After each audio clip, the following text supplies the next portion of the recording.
En este video vas a aprender mi protocolo sugerido para evaluar la rodilla de una forma sistemática y ordenada. De esa manera poder obtener un mayor rédito diagnóstico en tus ecografías de rodilla. Si alguna vez te sentiste perdido al explorar la rodilla por ecografía, te sugiero que te quedes en este video donde te enseñaré las técnicas que yo utilizo. Para ser eficientes en la exploración ecográfica de la rodilla, te sugiero que comiences por la cara anterior, luego cara medial, después cara lateral y finalmente cara posterior. De esta manera optimizamos los movimientos del paciente. Y otro principio clave que debemos seguir es evaluar las estructuras en dos planos, el eje longitudinal y transversal de cada estructura, principalmente cuando encontramos una lesión y queremos caracterizarla con más precisión. Entonces comencemos por la cara anterior, que es nuestro punto de partida. Comenzamos con la rodilla en extensión, con una semiflexión de la rodilla. Vamos a evaluar primero el tendón cuadricipital. Vamos con el plano longitudinal, donde podemos evaluar el tendón del cuádriceps. Optimizamos la imagen relevante que nos permite evaluar bien las características del tendón. Hacemos barrido de medial a lateral, recorriendo toda la estructura del tendón cuadricipital. Este es el tendón cuadricipital. Lo vamos a marcar en color amarillo. Estas son las fibras profundas y estas son las fibras superficiales del tendón cuadricipital. Como vemos, tiene un patrón fascicular donde en él podemos reconocer en algunos aspectos al menos 3 fascículos que se pueden distinguir. Uno que depende del tendón recto anterior, otro que depende de la fusión de ambos bastos, medial y lateral, y un tercero que depende del basto intermedio. Entre medio, las líneas blancas que vemos son las fascias. En las fibras distales del tendón cuadricipital, cuando el paciente tiene la rodilla en extensión, a veces nos puede generar anisotropía. Por eso le vamos pidiendo que flexione la rodilla. De esa manera tensamos las fibras y podemos evaluar mejor su inserción sobre el polo superior de la rótula. Habiéndolo evaluado en el plano longitudinal, lo vamos a evaluar en el plano transversal. En el plano transversal, el tendón cuadricipital es toda esta estructura que vemos aquí. Una maniobra muy útil es realizar la angulación del transductor para generar anisotropía sobre las fibras del tendón. De esa manera lo diferenciamos aún más fácil. Nuevamente les marco el tendón, es todo esto que está aquí en un eje corto. Bien, ya hablamos del primer componente, el tendón cuadricipital. Le vamos a pedir al paciente que extienda la rodilla, en este caso, vamos a evaluar el receso suprapatelar, que en el paciente que estamos viendo prácticamente no vemos líquido dentro del receso, lo que dificulta su caracterización. ¿Sí? Si nos venimos al receso suprapatelar externo, le vamos a pedir al paciente que realice una maniobra de contracción del cuádriceps y dorsiflexión del pie. De esa manera aumentamos el líquido que hay en el receso. ¿Sí? Acá fíjense que él, a pesar que tiene una rodilla sana, con esta maniobra aumentamos el líquido. En caso que quisiéramos hacer un procedimiento de infiltración intraarticular, podríamos direccionar la aguja a este espacio. Ese es el receso suprapatelar, que hay que diferenciar. Otra estructura a diferenciar en esta región son las almohadillas grasas. La almohadilla grasa suprapatelar y prefemoral. Fíjense que ahí voy ajustando el foco para optimizar lo que les quiero mostrar. Saco un poquito de profundidad, aumento las ganancias y aquí con esas maniobras podemos ver la grasa que tenemos, que es esta de acá, y la grasa que tenemos por delante del fémur, que es todo esto que vemos acá. En la profundidad tenemos el hueso femoral y por encima el tendón del cuádriceps, que vamos a poner en verde. Bien, sigamos hacia distal. Ya evaluamos el tendón cuadricipital, el receso suprapatelar, las almohadillas grasas. Ahora nos vamos hacia lo que es el tendón rotuliano. También en semiflexión nos ayuda a visualizar mejor las fibras de este tendón. Vamos a ajustar el foco y vamos a sacar profundidad, para así tener un tendón rotuliano, que es lo que queremos evaluar, más grande. El tendón rotuliano lo vamos a evaluar en su inserción proximal a nivel del polo inferior de la rótula. Ahí dividí la pantalla para mostrarles la imagen complementaria y me vengo hacia distal, hacia la inserción en la tuberosidad anterior de la tibia. Todo esto que vemos aquí, que vamos a marcar en verde, es el tendón rotuliano, en su inserción sobre el polo inferior de la rótula a nivel proximal y sobre la tuberosidad anterior tibial. Si queremos hacer un barrido panorámico, también podemos evaluar el tendón rotuliano en toda su extensión, de una manera uniforme, sin dividir la pantalla, siempre y cuando el ecógrafo tenga esa posibilidad. De esta manera hacemos un barrido de todo el tendón rotuliano.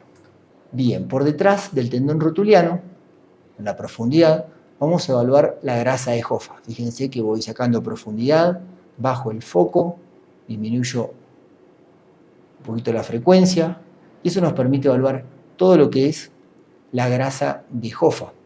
La grasa de Hoffa, a veces podemos tener algunas patologías que se pueden manifestar a este nivel, como quistes parameniscales o edema de la grasa de Hoffa, conocida como la hofitis. Todo esto es la grasa de Hoffa.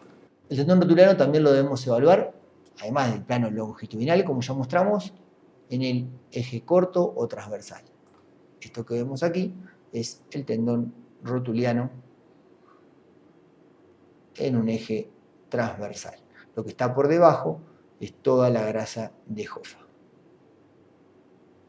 Para evaluar el surco troclear y el cartílago, que está en este caso con la rodilla en extensión, sin hacer fuerza, ponemos el transductor debajo de la rótula, giramos el transductor y vamos a posicionar nuestro foco en la parte profunda, disminuimos un poco la frecuencia y ajustamos la ganancia para generar un mejor contraste del cartílago. En este caso estamos viendo el surco troclear y el cartílago. Vamos a pintar el cartílago de blanco. Todo esto es el cartílago y el surco troclear que queda ahí viéndose.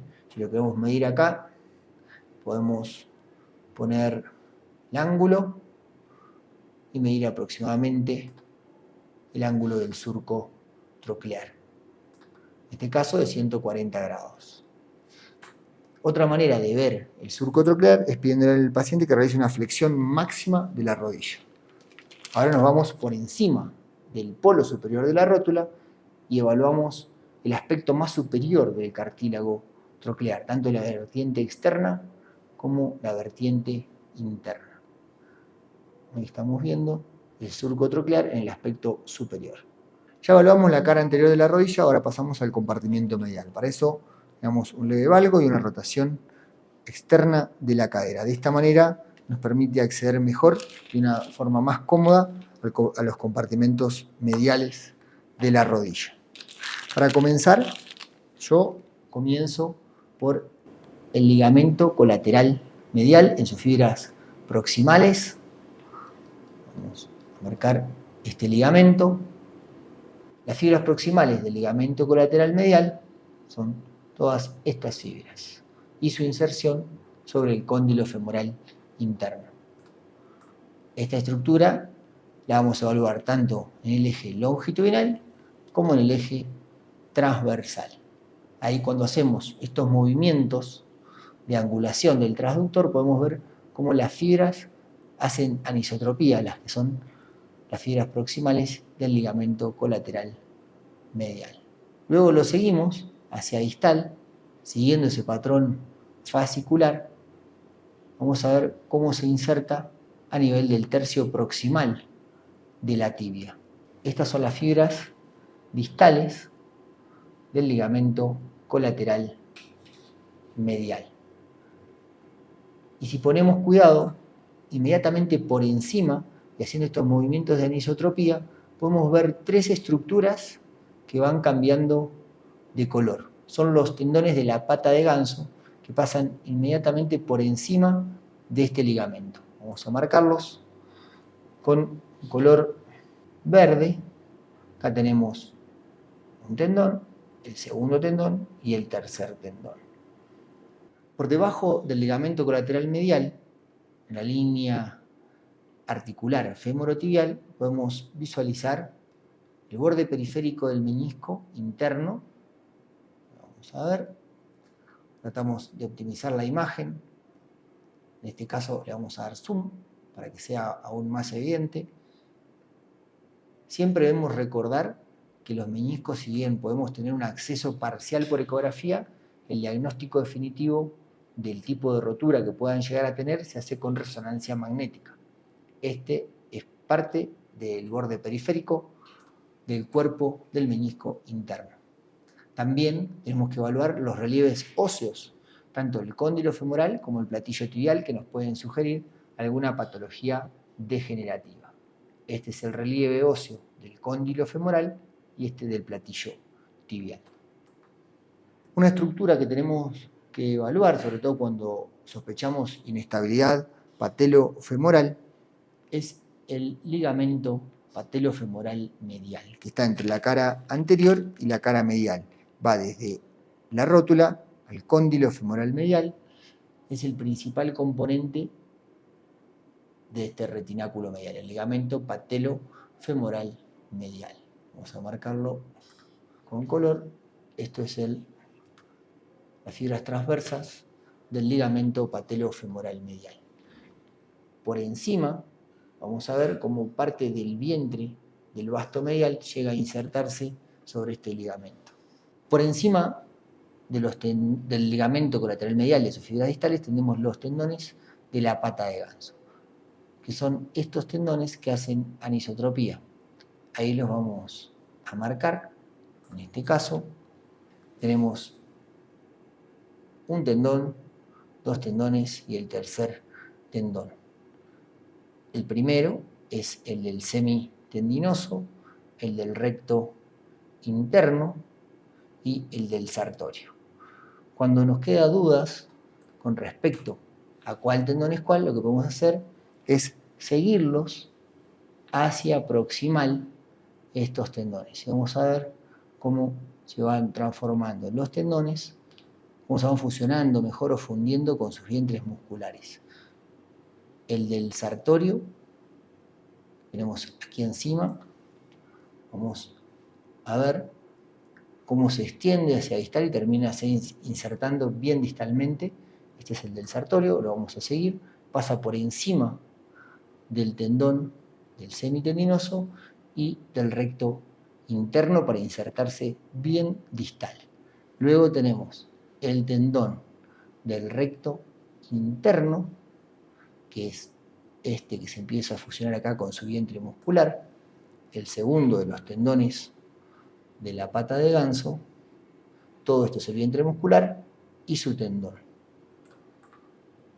Y por último, el tendón del semitendinoso, que lo seguimos hacia posterior en el muslo.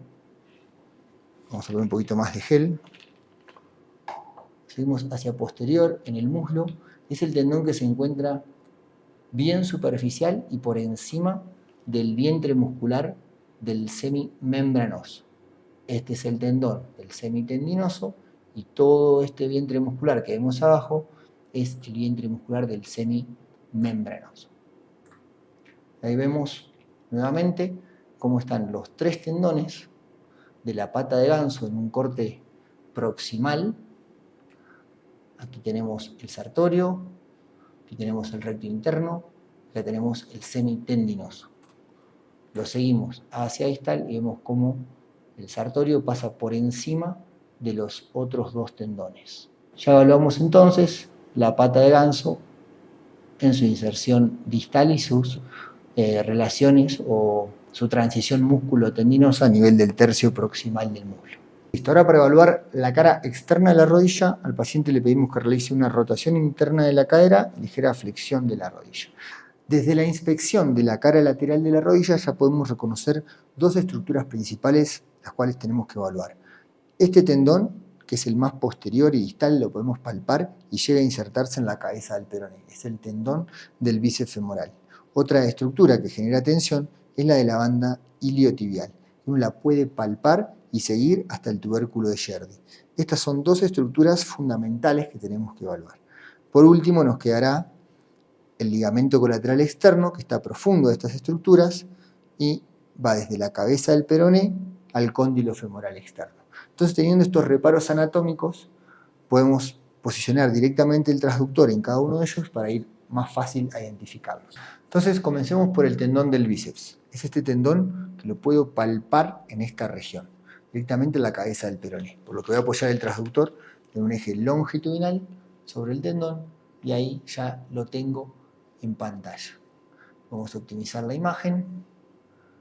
Vamos a marcar las fibras distales del tendón del bíceps, que son estas en blanco de aquí. Este es el tendón distal del bíceps femoral y su inserción sobre la cabeza del peroné. Obviamente esta estructura también la tenemos que reconocer en el eje transversal. Siempre tenemos que evaluar el eje longitudinal y transversal las estructuras. Habiendo evaluado el tendón del bíceps, nos vamos a venir al otro punto de referencia, que es la banda iliotibial en su inserción sobre el tubérculo de Sherdy y luego su relación con el cóndilo femoral externo, donde muchas veces hay sitios de fricción a este nivel. Ya sabiendo el reparo anatómico, directamente apoyamos el transductor en el eje longitudinal y vamos a tener las fibras distales de la banda iliotibial sobre el tubérculo de Sherdy.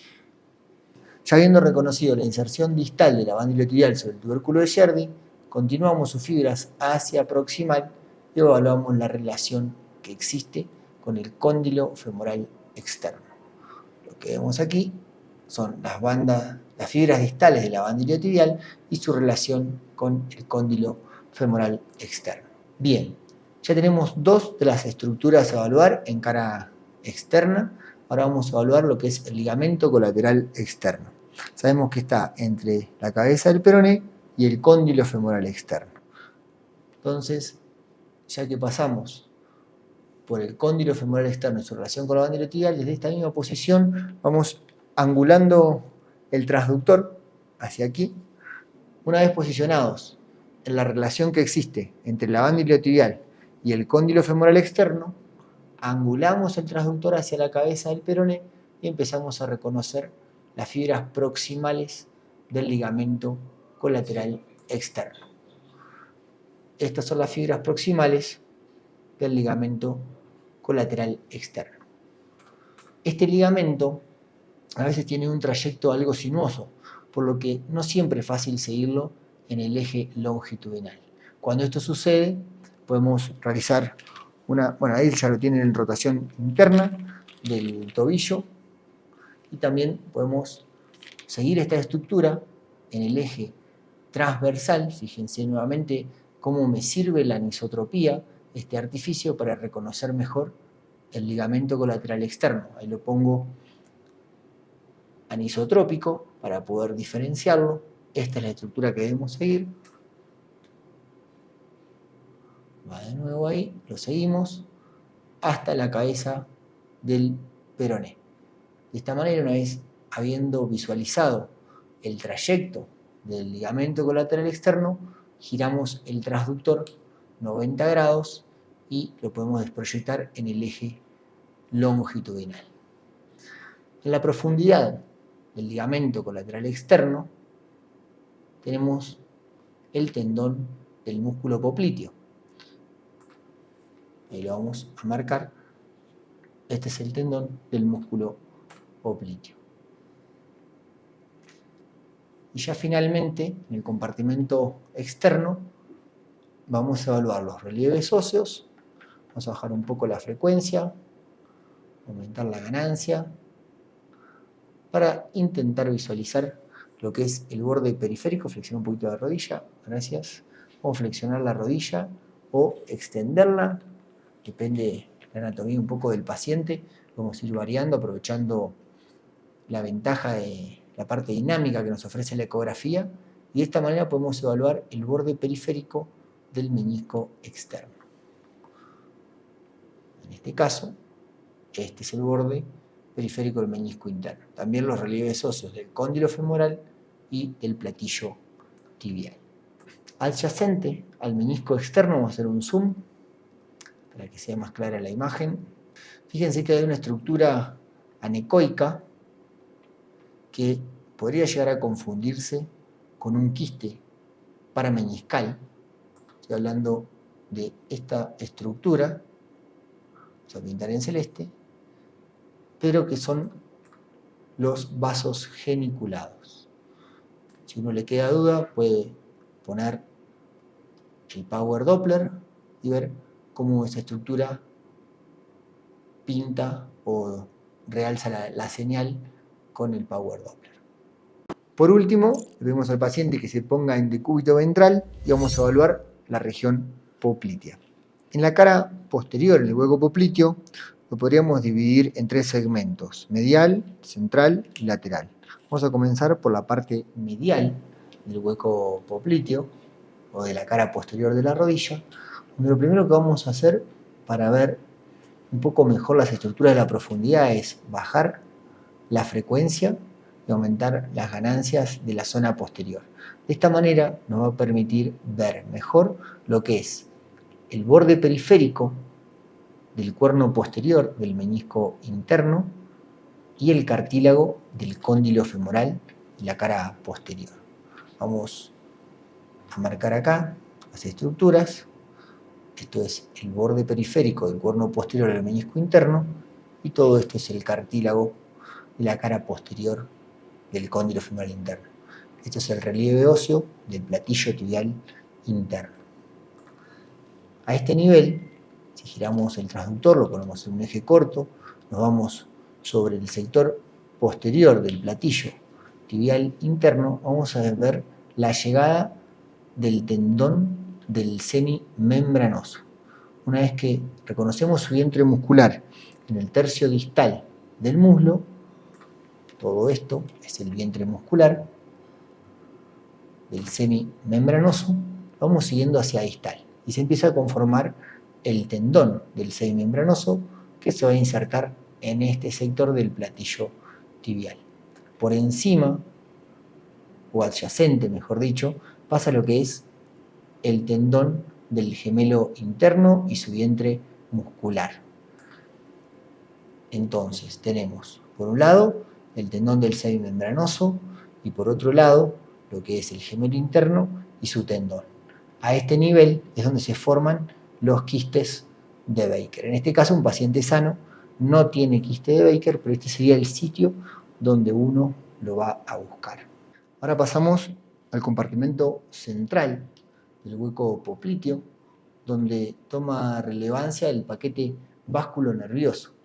Tenemos el nervio ciático a nivel del vértice superior del hueco popliteo, donde se va a dividir en nervio tibial y peroneo. Vamos a aumentar la frecuencia para mostrar mejor esta estructura, vamos a sacar profundidad, y aquí tenemos el nervio ciático como una única estructura, todo esto de acá, y si cuando lo seguimos hacia distal vemos cómo se bifurca hacia externo el tendón, pero el nervio peroneo, y hacia medial el nervio tibial.